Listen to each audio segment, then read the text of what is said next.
आज हम लोग फिर से जेएसएससी सीजीएल का एक सेट लेकर आए हैं जो कि मैथ का है, ठीक है। और ये भी 10 प्रश्नों का एक संग्रह है। तो आइए शुरू करते हैं। देखिए,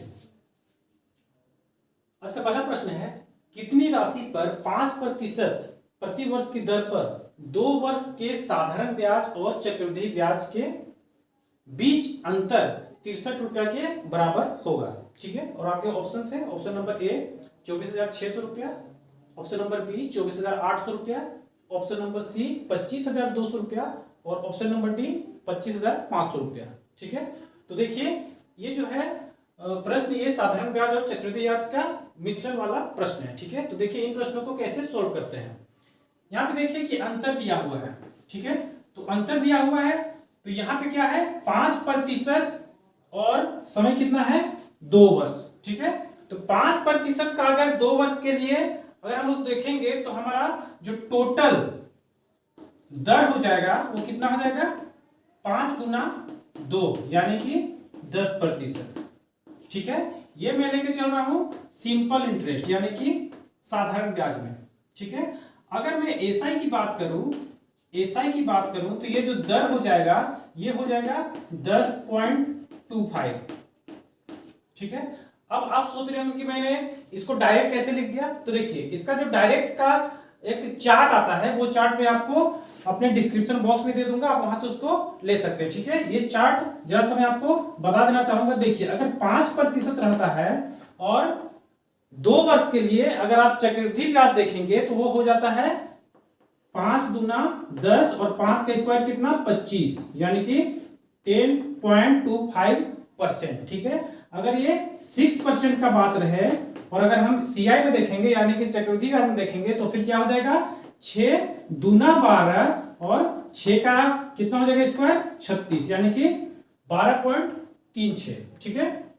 उसके बाद अगर हम देखते हैं 7% तो ये कितना हो जाएगा 7 दूना 14 और 7 का स्क्वायर कितना 49, ठीक है।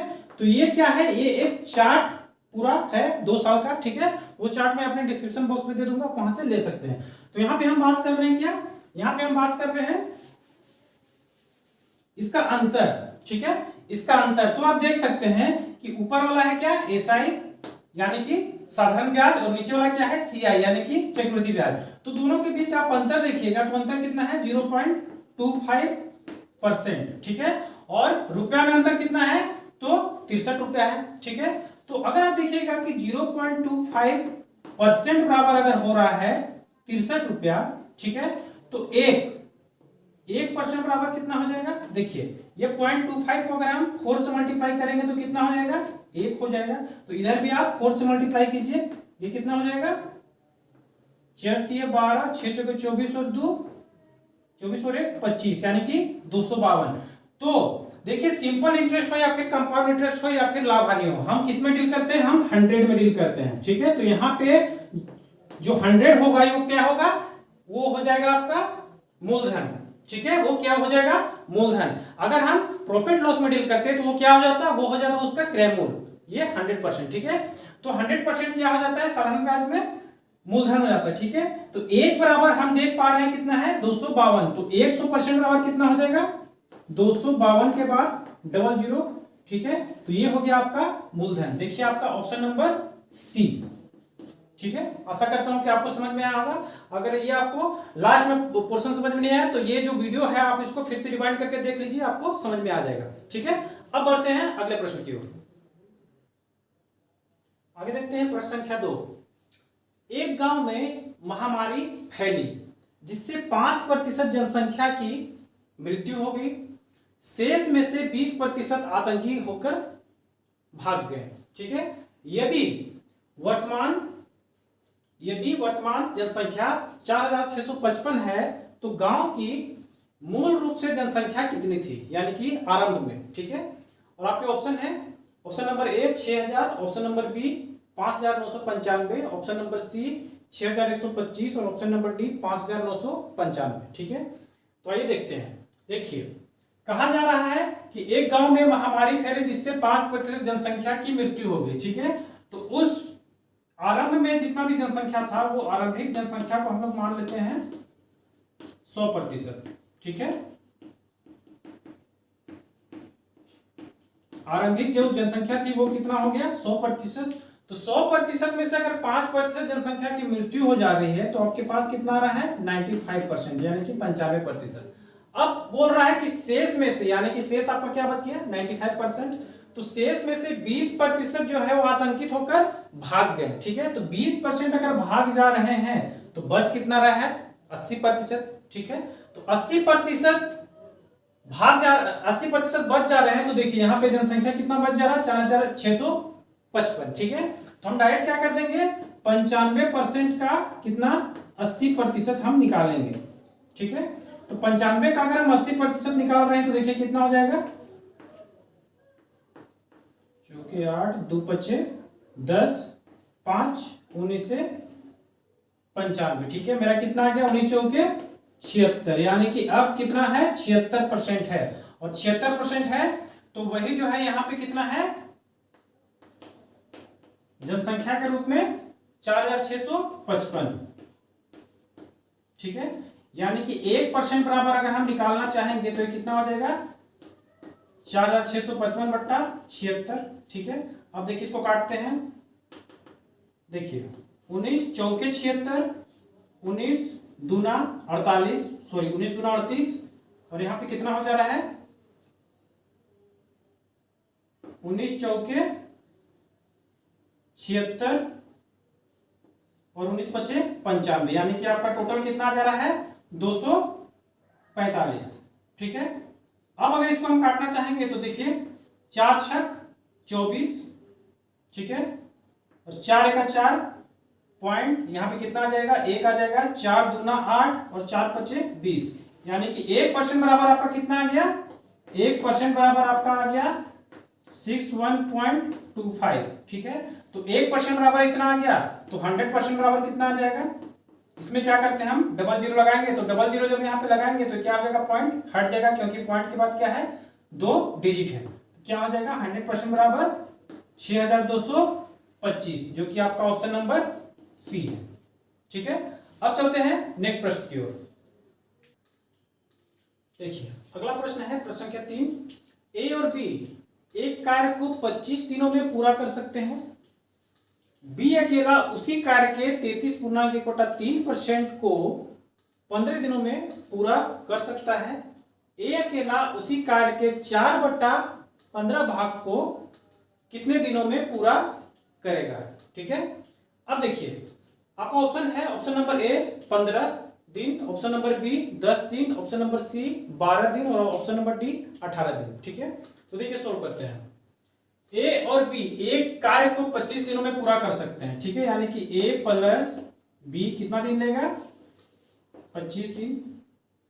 अब कहा जा रहा है कि बी अकेला उसी कार्य के 33.1/3% काम को 15 दिनों में करता है। ठीक है, तो देखिए बी का निकालते हैं, बी कर रहा है 33.1/3%, यानी कितना होगा 33 3 99 और 100/3% काम को 15 दिन में कर रहा है। ठीक है, तो 100% यानी कि पूरा एक काम। ठीक है, 100% यानी पूरा एक काम कितना हो जाएगा 15 45। ठीक है, यानी कि बी कितना दिन में कंप्लीट करेगा, अगर उसको अकेले काम करना पड़े तो 45 दिन में। ठीक है, तो बी के हिस्से में हम लिख दे रहे हैं 45। अब देखिए यहां पे आ जा रहा है a प्लस बी 25 और b अकेला 45। अब a प्लस बी में से अगर हम b को माइनस करेंगे तो मेरे हिस्से में क्या आ जाएगा a मिल जाएगा। ठीक है, तो देखिए सोल्व करते हैं, 45 और 25 कैल्शियम कितना हो जाएगा, इसको अगर हम मल्टीप्लाई करेंगे तो 25 गुना 45 का हो जाएगा 15 3 45।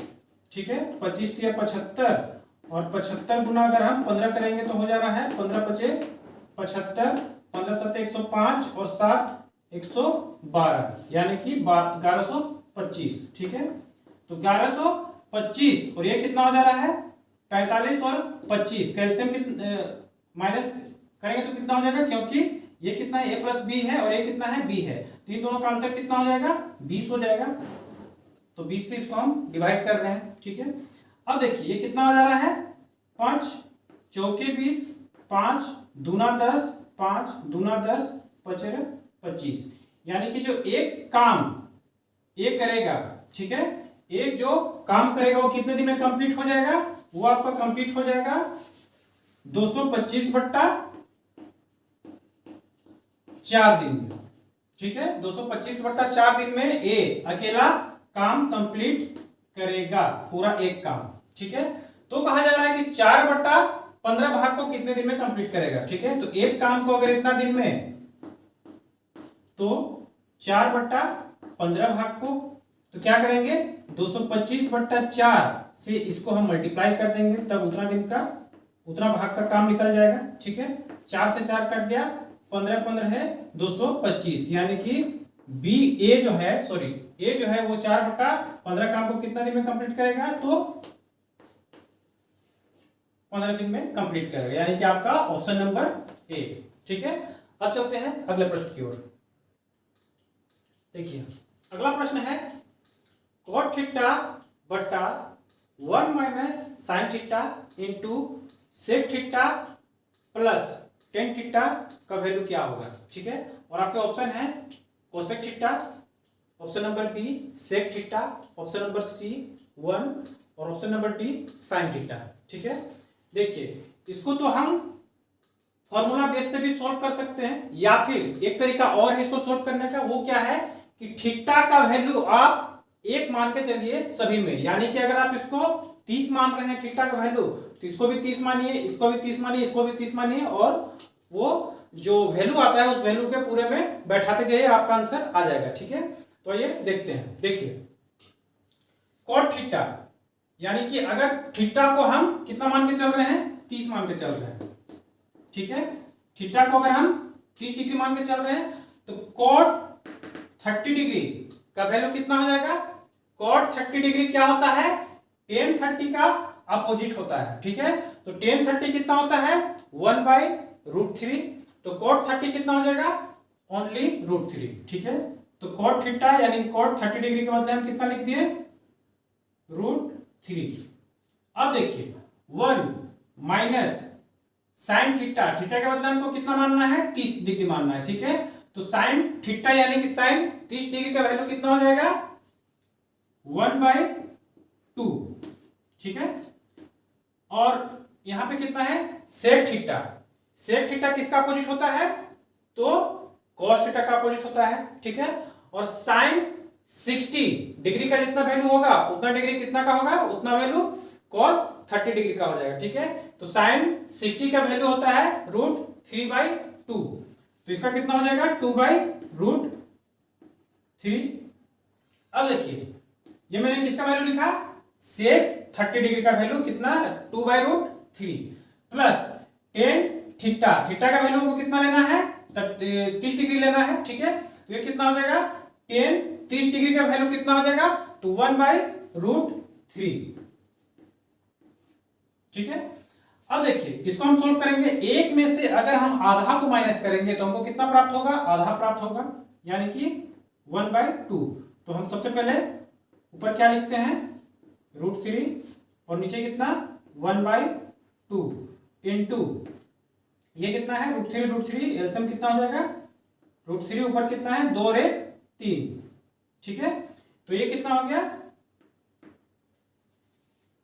ऊपर हमको प्राप्त हुआ है कितना √3, ये कितना है 3 एका 3 बट्टा नीचे कितना है 2√3,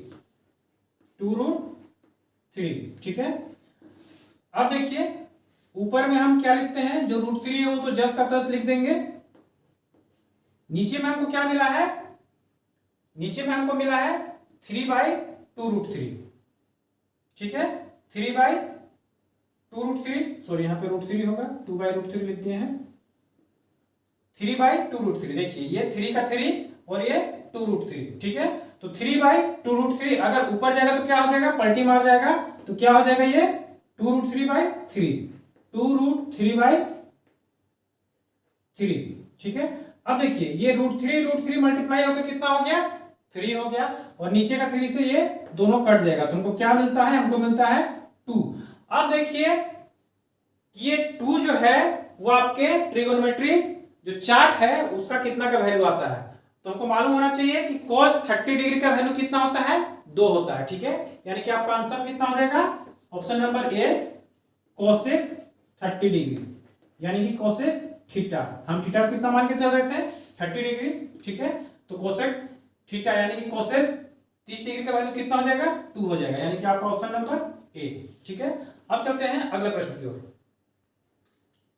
देखिए अगला प्रश्न है, दो संख्याओं का औसत 62 है।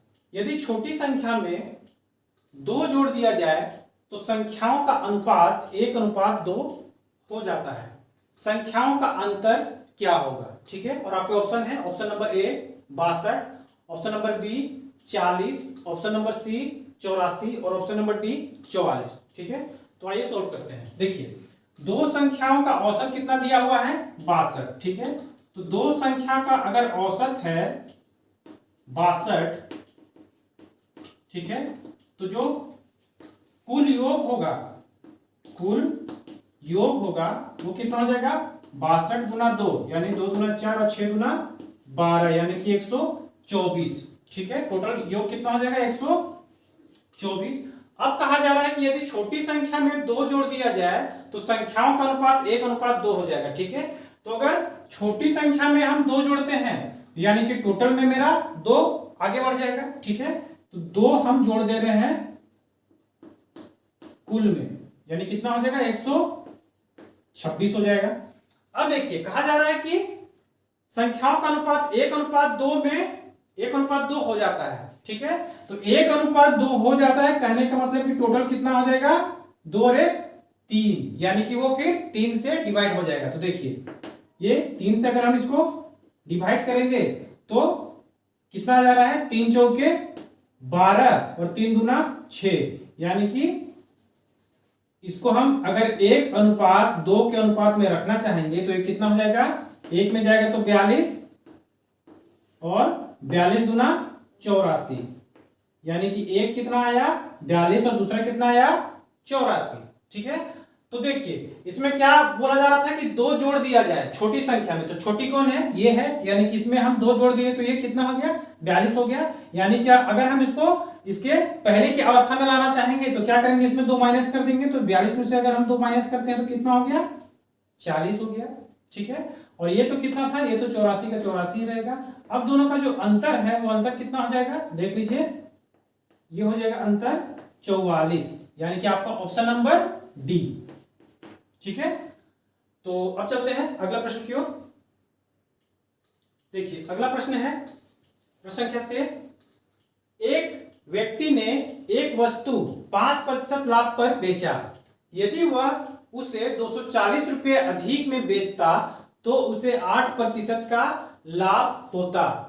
वस्तु का लागत मूल्य कितना है, यानी कि क्रय मूल्य। लागत मूल्य बराबर क्या होता है, क्रय मूल्य। तो क्रय मूल्य कितना है, आपका ऑप्शन नंबर ए है 6000 रुपया, ऑप्शन नंबर बी है 10,000 रुपया, ऑप्शन नंबर सी है 12,000 रुपया और ऑप्शन नंबर डी है 8,000 रुपया। ठीक है, तो आइए सॉल्व करते हैं। देखिए एक व्यापारी ने एक वस्तु 5% लाभ पर बेचा। ठीक है, 5% लाभ हो रहा है, यानी कि हम लोग क्रय मूल्य कितना मान के चलते हैं प्रॉफिट एंड लॉस में, 100%, यानी कि 100%। ठीक है, अगर 5% लाभ हो गया यानी कि उसका विक्रय मूल्य कितना हो जा रहा है, उसका विक्रय मूल्य हो जा रहा है यानी सेलिंग प्राइस हो जा रहा है 105%, यानी कि 100 + 5 105। अब कहा जा रहा है कि यदि वह उसे 240 रुपये अधिक में बेचता तो उसे 8% का लाभ होता, यानी कि सेलिंग प्राइस, यानी कि तब उसका विक्रय मूल्य कितना हो जाता है, 108%, 100 + 8 108। तो ये ऐसा कब होता, जब वो उसको 240 रुपया और अधिक में बेचता। ठीक है, तो देखिए 240 रुपया और अधिक में बेचता, यानी कि 105% और 108% के बीच का डिफरेंस कितना हो जा रहा है, 240 रुपया। और देखिए कि इन दोनों का परसेंटेज का डिफरेंस कितना है, 3%। ठीक है, तो हमें क्या करना है, 3% बराबर कितना, 240 रुपया। कितना में जा रहा है, देखिए 3 × 8 = 24, यानी 80 में जा रहा है, यानी कि 1% बराबर कितना हो गया, 80। तो 100% बराबर कितना, 100% किस लिए, क्योंकि 100% बराबर क्रय मूल्य यानी कि लागत मूल्य होता है। ठीक है, तो 100% बराबर 1% बराबर 80, तो 100% में 80 में हम क्या करते हैं, डबल जीरो है तो डबल जीरो लगाते रहे, यानी कितना हो गया 8,000 रुपया, यानी कि आपका ऑप्शन नंबर डी। ठीक है, अब चलते हैं अगले प्रश्न की ओर। देखिए अगला प्रश्न है प्रश्न संख्या 7। किसी परिवार के 6 पुत्रों की औसत आयु 8 वर्ष है। पुत्रों और उनके माता पिता को मिलाकर उनकी औसत आयु 22 वर्ष है। यदि पिता उनकी माता से 8 वर्ष बड़ा है तो माता की आयु कितनी है। ठीक है, और आपके ऑप्शन है, option number A 44, option number B 52, option number C 60 और ऑप्शन नंबर डी 68। ये सभी क्या है, वर्ष है। ठीक है, वही सॉल्व करते हैं। देखिए किसी परिवार के 6 पुत्रों की औसत आयु, ठीक है, अगर पुत्र का संख्या है 6 और औसत आयु जो दिया हुआ है वो कितना है 8 है, यानी कि कुल योग कितना हो जाएगा, उनके पुत्रों की आयु का कुल योग कितना, तो ये दोनों मल्टीप्लाई होकर कितना हो जाएगा 6 48। ठीक है, अब देखिए कहा जा रहा है कि पुत्रों और उनके माता पिता को मिलाकर, ठीक है, तो पुत्र हो गया कितना 6 और माता पिता 2 ऐड कर देंगे तो कितना हो जा रहा है 8। ठीक है, 2 ऐड कर देंगे तो 8। अब देखिए टोटल संख्या कितना आ गया, टोटल संख्या आ गया 8 और औसत आयु कितना आ गया, औसत आयु आपका आ जा रहा है 22। ठीक है, तो जो योग है वो योग कितना हो जाएगा, तो दोनों को मल्टीप्लाई कर देंगे, 22 8 176। ठीक है, अब कहा जा रहा है कि यदि पिता उनकी माता से 8 वर्ष बड़ा है। ठीक है, तो सबसे पहले क्या करते हैं कि माता पिता को हमको सिर्फ एज लेके चलना है, तो उसमें हम पुत्रों का जो एज था उसको माइनस कर देते हैं। ठीक है, तो देखिए 176 में अगर हम 48 माइनस करेंगे तो मेरे हिस्से में कितना आएगा, 16 में से 8 गया 8, यहाँ कितना बचा 16 में से 4 गया 12, यानी कि 128, यानी कि माता प्लस पिता सिर्फ दोनों का एज को हम जोड़ेंगे तो हमको कितना प्राप्त हो गया 128। अब देखिए कहा जा रहा है कि पिता जो है उनकी माता से 8 वर्ष बड़ा है। ठीक है, अब आते हैं ऑप्शन में। मान लीजिए 44 को मानते हैं उसके माता का एज। ठीक है, तो पिता का एज क्या होना चाहिए 44 और 8 8 4 12, यानी कि 52। अब देखिए दोनों का योग 4 और 2 6 आ रहा है यूनिट प्लेस पे, और यहाँ पे यूनिट प्लेस में आपको कितना लाना है 8 लाना है, तो ये तो आंसर होगा नहीं। ठीक है, आगे बढ़ते हैं। 52, अगर माँ का एज आप 52 लेके चल रहे हैं तो पिता का एज कितना होना चाहिए 52 और 8 60। ठीक है, तो यूनिट प्लेस पे तो यहाँ 2 आ रहा है, जबकि आपको लाना कितना है 8, ये भी नहीं होगा। आगे बढ़ते हैं। अगर माता का उम्र आप मान रहे हैं 60, ठीक है, तो पिता का उम्र कितना हो जाएगा 60 प्लस 8 68, यानी कि 8। देखिए यूनिट प्लेस पे 8 आ गया, इस पे हम काम करते हैं आगे 6 6 12।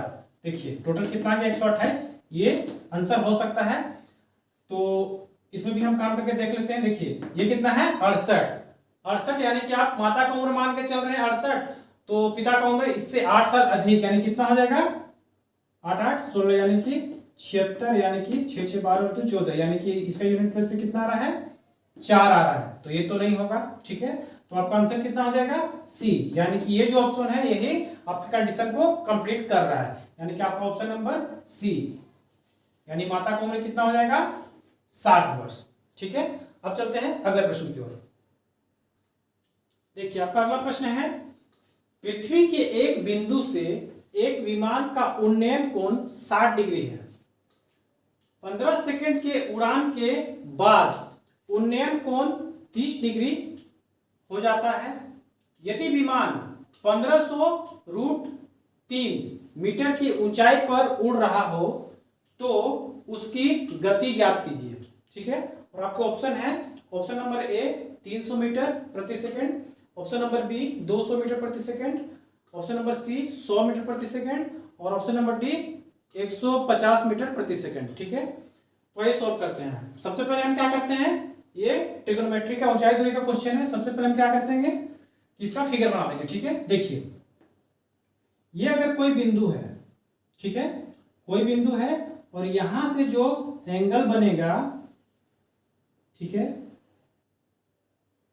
यहां से जो एंगल बनेगा, यहाँ पे कोई विमान उड़ रहा है, ठीक है, और कहा जा रहा है कि विमान से उस पृथ्वी का कोण बिंदु से उन्नयन कोण कितना हो जा रहा है, 60 डिग्री का हो जा रहा है, ठीक है। तो इसको हम मान ले रहे हैं 60 डिग्री, ठीक है। जैसे जैसे ये आगे बढ़ेगा इधर, ठीक है, यहां से हम बिंदु को टच करते हुए एक और एंगल खींचेंगे, इधर नहीं खींचेंगे, क्योंकि इधर जैसे जैसे ये उस पॉइंट की ओर आगे बढ़ते जाएगा, क्या हो जाएगा, होते जाएगा, ये 90 डिग्री का एंगल बनते जाएगा, ठीक है। ये पूरा 90 डिग्री का एंगल बनते जाएगा। तो हम क्या करेंगे, उस बिंदु से दूर जाएंगे, ठीक है, उस बिंदु से दूर जाएंगे तो क्या होगा, मेरा एंगल घटेगा। तो हम इसको क्या करते हैं, दूर की ओर ले जाते हैं, लेकिन यहां से हम आके क्या करते हैं, एक फिर से रेखा खींचते हैं, ठीक है। अब देखिए ये एंगल कितना हो गया मेरा, 30 हो गया। ये एंगल मेरा कितना था, ये वाला एंगल कितना था, 60 डिग्री, ठीक है। और ये एंगल कितना है, 30 डिग्री। अब देखिए ये तो दोनों समान ऊंचाई पे उड़ रहा है, ठीक है। तो मैं यहाँ पे एक डॉटेड लाइन लेके चलता हूं, ठीक है।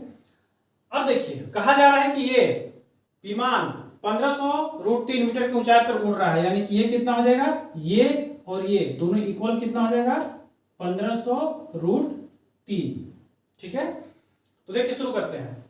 पृथ्वी के एक बिंदु से एक विमान का उन्नयन कोण 60 डिग्री है, ये वाला एंगल, ठीक है, ये वाला एंगल, अब मैं इसको कुछ नाम दे देता हूं। देखिए ये हो गया आपका A B C, A B C हो गया, ये बी और ई मान के चल रहा हूं, ठीक है। अब देखिए 15 सेकंड की उड़ान के बाद उन्नयन कोण 30 डिग्री का हो जाता है, यानी कि यहां से यहां तक पहुंचने में इसको कितना टाइम लगा, 15 सेकंड लगा, ठीक है। अब देखिए यदि विमान 1500√3 मीटर की ऊंचाई पर उड़ रहा हो तो उसकी गति ज्ञात कीजिए। देखिए इसका एक टेक्निक मैं आप लोग को बताता हूं। अगर 30 डिग्री रहेगा, अगर 30 डिग्री का एंगल रहेगा तो आपको क्या लेके चलना है, अगर ये एंगल अगर 30 डिग्री का है तो ये जो लंब है ये 1 हो जाता है, और ये आधार क्या हो जाता है, √3, और ये 2। ये अगर 60 डिग्री का रहे, ये 90 डिग्री है, ठीक है, ये अगर 60 डिग्री का रहे तो ये क्या हो जाएगा, लंब हो जाएगा √3, और ये होगा आपका 1, और ये हो जाएगा आपका 2। 45 डिग्री में क्या होता है, ये और ये दोनों बराबर होता है, ठीक है। तो हम यहाँ पे वही बात करेंगे, ठीक है। आप इसको अच्छे से देख लीजिए, ये क्या है, 30 डिग्री में ये कितना है, लंब 1, और ये कितना है, √3। बस ये आपको याद रखना है, ठीक है। 2-3 बार प्रैक्टिस कीजिएगा, ये फिगर आपको याद हो जाएगा। 60 डिग्री में कितना रखना है, ये √3, यानी लंब √3 और आधार कितना, 1। और 45 डिग्री में ये क्या हो जाता है, लंब और आधार दोनों इक्वल हो जाता है, ठीक है। अब मैं इसको मिटा दे रहा हूं। तो देखिए यहां पे कहा जा रहा है कि यह क्या है, 60 डिग्री है, ठीक है। ये 60 डिग्री का अगर एंगल है और हम ए बी सी में बात कर रहे हैं तो ये कितना है, ये भी है आपका 1500√3। तो ये अगर 1500√3 है तो ये कितना हो जाएगा, 1500 हो जाएगा। क्यों, क्योंकि 60 डिग्री में अभी हमने क्या देखा कि ये √3 गुना हो जाता है इसका, यानी कि ये अगर 1500√3 है, यानी कि √3 अगर हम हटा देंगे तो जो मेरे पास वैल्यू आ जाएगा वो 1 का वैल्यू होगा, यानी कि वो 1500 हो जाएगा, ठीक है। यानी कि AC का दूरी कितना हो जाएगा, 1500। अब हम देखते हैं कि ADE में, ठीक है, ADE में मेरा एंगल कितना है, तो 30 डिग्री का एंगल है, ठीक है। तो 30 डिग्री का एंगल में क्या हो रहा था, इसका √3 आया, इसका √3 गुना, यानी कि लंब का √3 गुना क्या हो जाता है, उसका बेस हो जा रहा था। यहाँ पे बेस कितना है, A से लेके E तक है, अगर हम ADE का बात कर रहे हैं तो यहां से देखिए 1500√3 में से 1500√3 में अगर हम √3 मल्टीप्लाई कर देंगे, ठीक है, तो हमको क्या प्राप्त होगा, √3 3 और गुना 1500, तो कितना हो जाएगा, 1500 गुना 3, यानी कितना प्राप्त होगा हमको, 4500, ठीक है।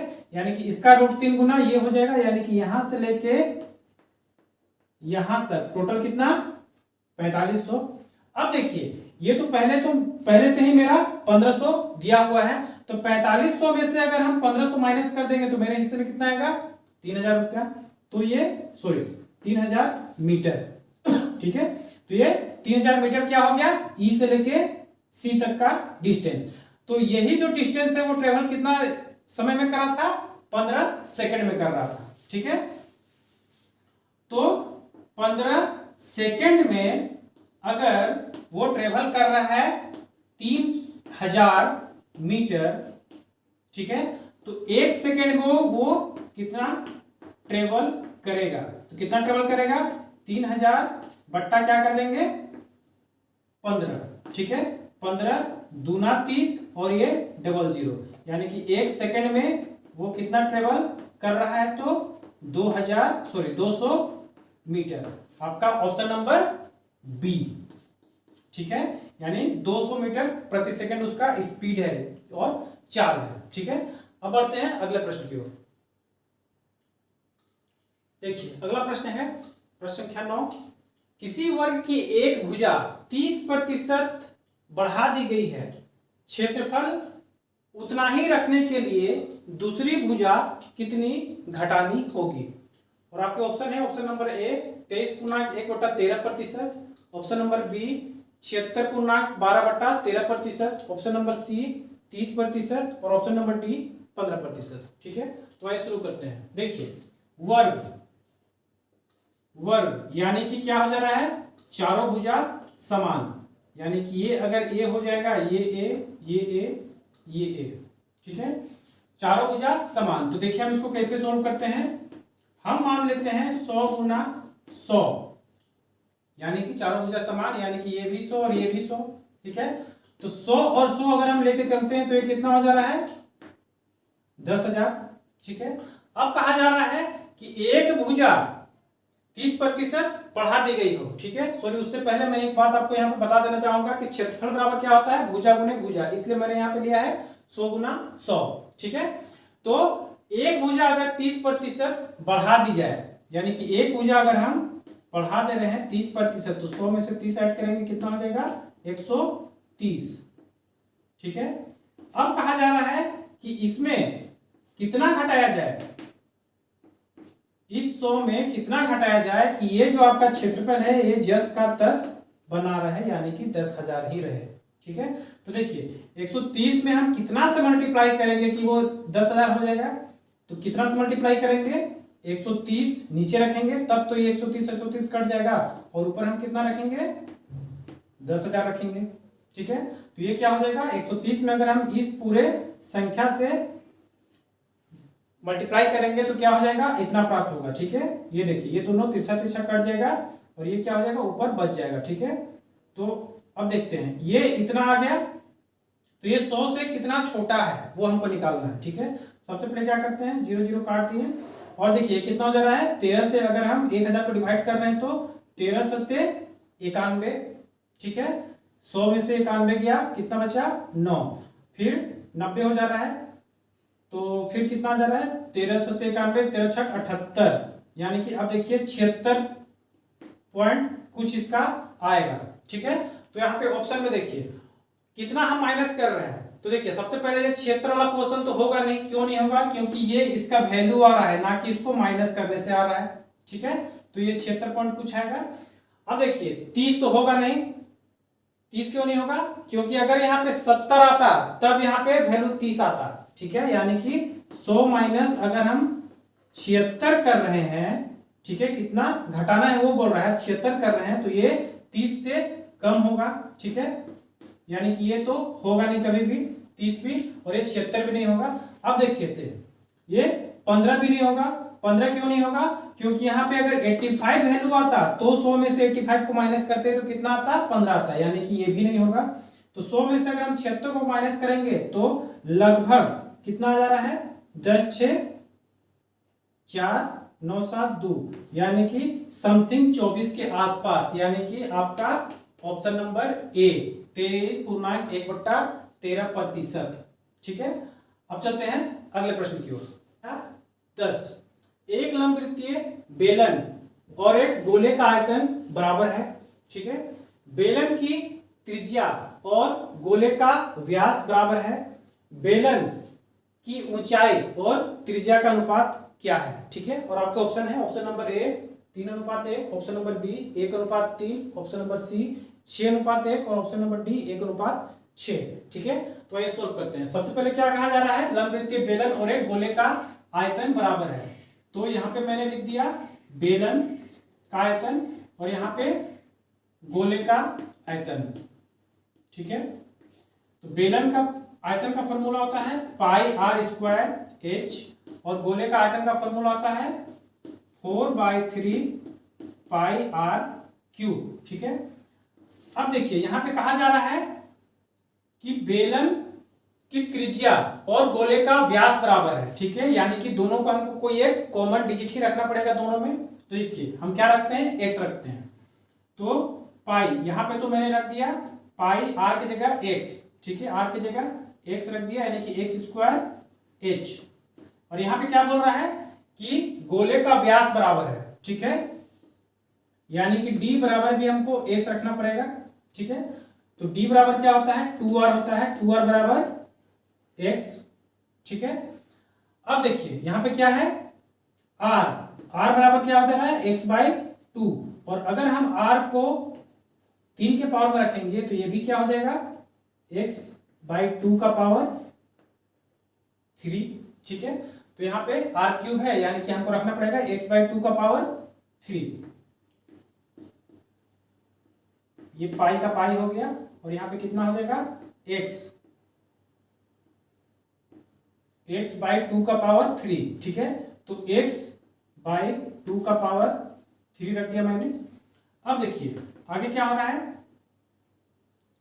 पाई से पाई कट गया। ठीक है, यहाँ पे कितना बचा, एक्स स्क्वायर एच बराबर यहाँ पे कितना 4/3 एक्स का पावर 3 और नीचे कितना हो गया, x/2 है, सॉरी x/2 है, x/2। ठीक है, 2 दूना 4 दूना 8, यानी कि 2 को पावर अगर 3 रहेगा तो कितना हो जाएगा, 2 दूना 4 दूना 8, यानी कि ये हो गया आपका 8। ठीक है, तो अब देखिए ये x³ ये x स्क्वायर x³ को काटेगा तो यहाँ पे कितना बचेगा, x बचेगा, क्योंकि यहाँ की पावर कितना है, 2 है और यहाँ की पावर 3 है। तो x का पावर 2 से अगर x पावर 3 को काटेंगे तो मेरे हिस्से में कितना आएगा, सिंपल 1x, तो वही 1x है। ठीक है, अब देखिए 4 एका 4 और 4 दूना 8। ठीक है, यानी कितना आ गया, ऊपर में मेरा आ गया, अभी मैं इधर लिखता हूं,